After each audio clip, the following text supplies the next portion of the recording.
Assalamualaikum warahmatullahi wabarakatuh. Kami dari kelompok 3 akan menyampaikan materi tentang hak pilih penyandang disabilitas dalam pemilu. Saya Sauma Rivaldi. Saya Laras Cintami. Saya Ananda Arafat. Saya Tania Ulfani. Dan saya Dilian Raimi.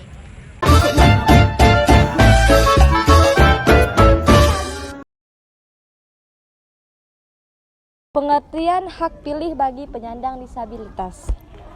Penyandang disabilitas adalah setiap orang yang mengalami keterbatasan fisik, intelektual, mental, atau sensorik dalam jangka waktu lama, yang dalam berinteraksi dengan lingkungan dapat mengalami hambatan dan kesulitan untuk berpartisipasi secara penuh dan efektif dengan warga negara lainnya berdasarkan kesamaan hak.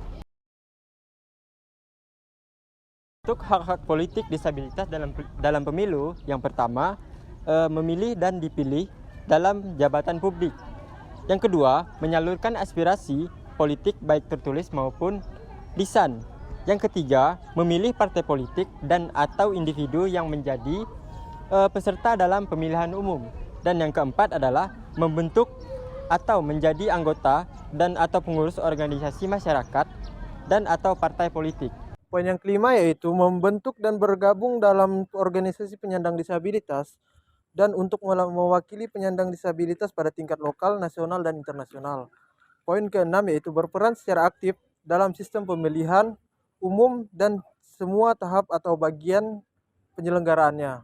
Poin ketujuh yaitu memperoleh aksesibilitas pada sarana dan prasarana penyelenggaraan pemilihan umum, pemilihan gubernur, wali kota atau bupati, dan pemilihan kepala desa atau nama lain. Dan poin ke-8 dan poin terakhir yaitu memperoleh pendidikan politik. Oke, di sini saya akan menyebutkan persyaratan fasilitas untuk penyandang disabilitas dalam pemilu.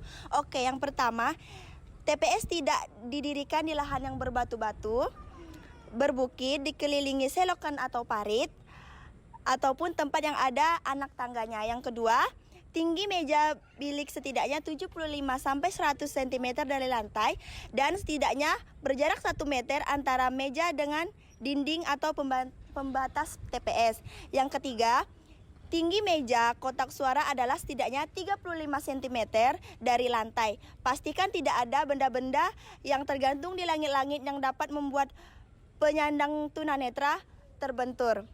Yang terakhir, peralatan TPS harus diatur sedemikian rupa sehingga ada jarak yang cukup bagi pengguna kursi roda atau bergerak secara leluasa di TPS.